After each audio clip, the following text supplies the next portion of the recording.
hari ini dengan berdoa. Dalam nama Bapa dan Putra dan Roh Kudus. Amin. Semua demi kemuliaan Tuhan dan keselamatan jiwa kita. Selamat pagi Tuhan Yesus, terima kasih ya Bapa, Engkau masih memberikan hari yang cerah untuk kami, dan juga udara yang segar yang masih bisa kami hirup.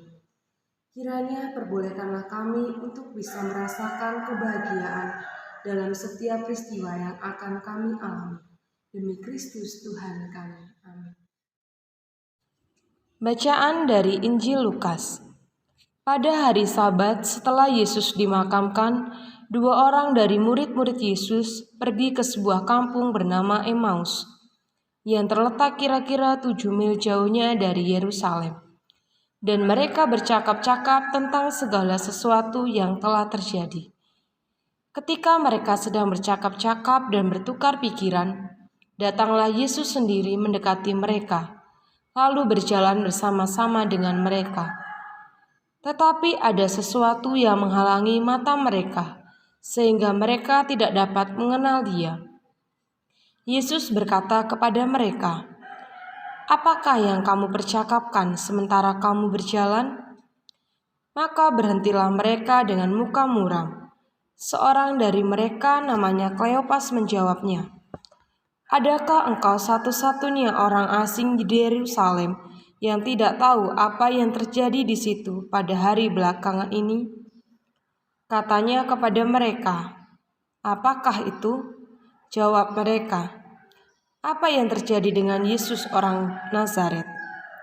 Dia adalah seorang nabi yang berkuasa dalam pekerjaan dan perkataan di hadapan Allah dan di depan seluruh bangsa kami.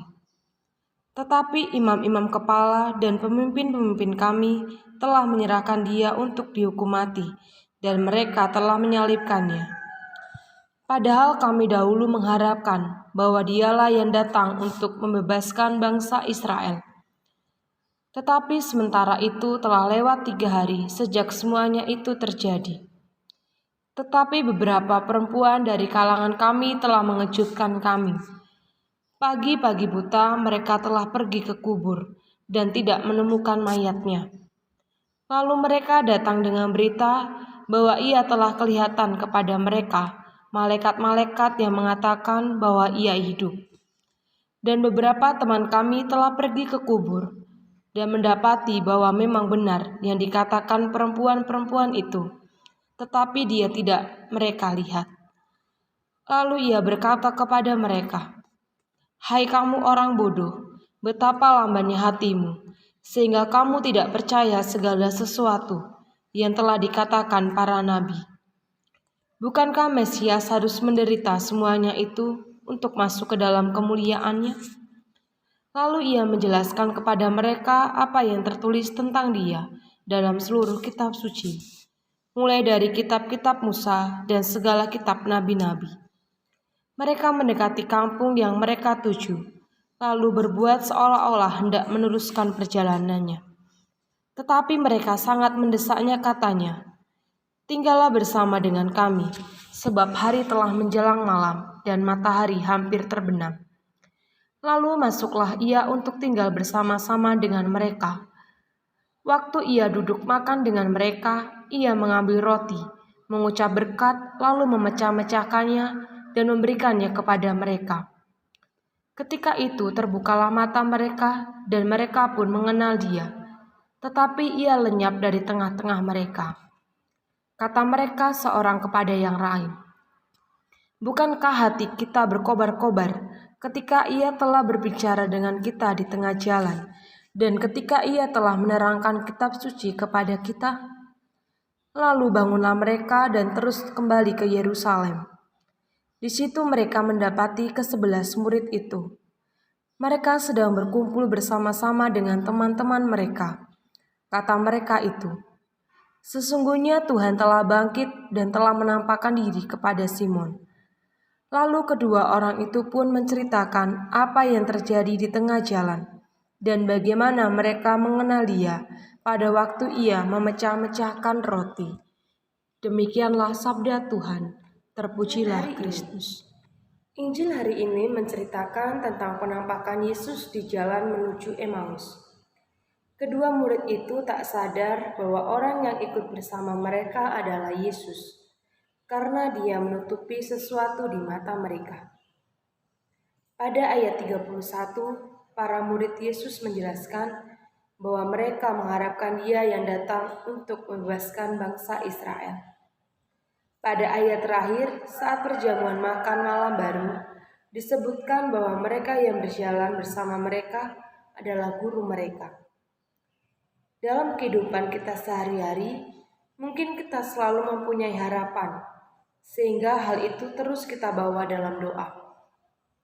Dalam doa pribadi, mungkin kita selalu meminta dan lupa untuk mengucap syukur terima kasih. Saya ingin mengajak kita semua untuk sadar akan apa yang kita minta, dan sadar bahwa sebenarnya yang kita minta itu sudah kita dapatkan. Menjadi orang yang sadar secara penuh tidak ada ruginya. Menjadi sadar juga membuat kita selalu bersyukur dengan yang kita dapatkan hari ini. Menjadi sadar juga membuat kita akan merasa lebih bahagia, karena sebenarnya sesuatu yang kita butuhkan sudah ada sebelum kita memintanya kepada Tuhan. Demikianlah renungan pada hari ini. PPK hari ini diambil dari pilar 1, karakter 4, indikator 5, menciptakan suasana kelas yang menyenangkan dari buku PPK kelas tinggi halaman 52. Belajar di kelas tentu telah menjadi kegiatan rutin peserta didik di sekolah. Guru dan peserta didik sangat berperan dalam menciptakan suasana kelas yang menyenangkan dan tidak membosankan. Dengan suasana kelas yang menyenangkan, peserta didik akan menikmati kegiatan belajar tanpa ada perasaan tertekan. Bagaimana cara menciptakan kelas yang menyenangkan? Menciptakan suasana kelas yang menyenangkan dapat diawali dengan mengajak peserta didik untuk bernyanyi bersama dan membuat yel-yel. Suasana belajar yang nyaman dan menyenangkan membuat proses belajar berlangsung dengan baik, dan prestasi belajar peserta didik pun dapat dicapai semaksimal mungkin. Sebaliknya, suasana belajar yang tidak nyaman dan membosankan akan membuat konsentrasi belajar peserta didik Doa terganggu. Salam Santo Yusuf. Salam Santo Yusuf, Bapa pengasuh Yesus Kristus yang setia, mempelai suci perawan Maria yang termurni, Bapa yang penuh kasih sayang, dan pelindung kami yang kuasa. Santo Yusuf, Bapa pengasuh Yesus Kristus, doakanlah kami yang berdosa ini, sekarang dan waktu kami mati. Amin. Doa PPDB. Allah Bapa yang Maha Kasih, kami bersyukur atas rahmat panggilan yang Engkau percayakan kepada kami. Kami Engkau panggil untuk ikut terlibat dalam karya penyelamatan-Mu di dunia ini. Bapa, Engkau tahu apa yang kami cita-citakan, kami pikirkan, dan kami harapkan untuk dapat melayani semakin banyak anak-anak dalam karya pendidikan di sekolah kami, SD Fransiskus II Rawa Laut. Kami sadar akan keterbatasan dan ketidakmampuan kami. Dengan segenap pengharapan akan iman dan kasih, kami mohon dengan tulus, berkatilah usaha kami, keluarga besar SD Fransiskus II Rawa Laut, dalam mengusahakan peserta didik baru di unit kami ini. Bantulah dan sertailah kami agar layak menjadi perpanjangan tangan-Mu untuk berbagi berkat, mendidik dan mendampingi anak-anak yang Engkau percayakan kepada kami dengan semangat Santo Fransiskus Assisi. Doa ini kami sampaikan kepadamu dengan perantaraan Kristus, Juru Selamat kami. Amin. Marilah kita berdoa. Terima kasih Tuhan Yesus atas segala kebaikan dan rahmat yang Engkau berikan kepada kami.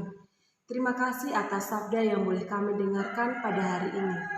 Semoga sabda yang kami dengarkan dapat memperteguh iman kami kepadamu. Tuhan Yesus, kami berdoa bagi keluarga Fransipa yang berulang tahun. Semoga Engkau selalu memberikan rahmat kesehatan dan kebahagiaan. Berkatilah seluruh aktivitas kami pada hari ini. Marilah kita mohon berkat Tuhan. Semoga Tuhan beserta kita, sekarang dan selama-lamanya. Semoga kita selalu diberkati oleh Allah yang Maha Kuasa, dalam nama Bapa dan Putra dan Roh Kudus. Amin.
Jesus.